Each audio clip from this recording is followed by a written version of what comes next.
Silipin naman natin ang mga naganap sa isang espesyal na selebrasyon na dinala ng Embassy of Malaysia dito sa Pilipinas. At ito ay ang Essence of Malaysia, Malaysian Food Spread.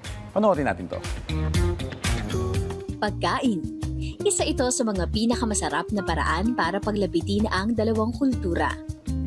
Sa bawat pagkaing iniluto ng may puso, nabubuo ang ugnayang nagdudugtong sa dalawang rehiyon.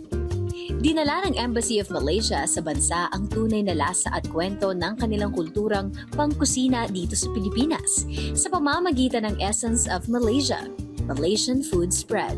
Isang espesyal na selebrasyon na magtatagal hanggang November 16. Through this program, of course, we hope to showcase the rich culinary delights of Malaysia coming from the different cultures.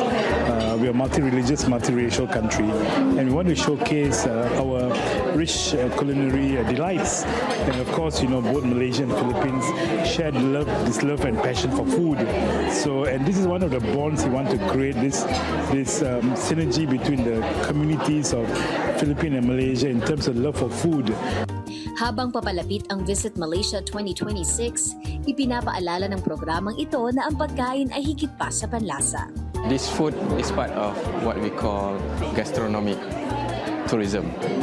So when we are promoting our destination, food is one of the elements of culture and also heritage. That's why we want to introduce our food here in Philippines, so we can see sometimes we have similarity with Malaysian food and Philippine food.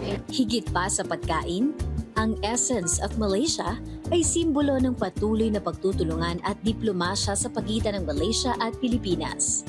Isang makulay na pagsasalo-salo ng kultura, pagkakaibigan at respeto na nagpapatibay sa ugnayan ng dalawang bansa.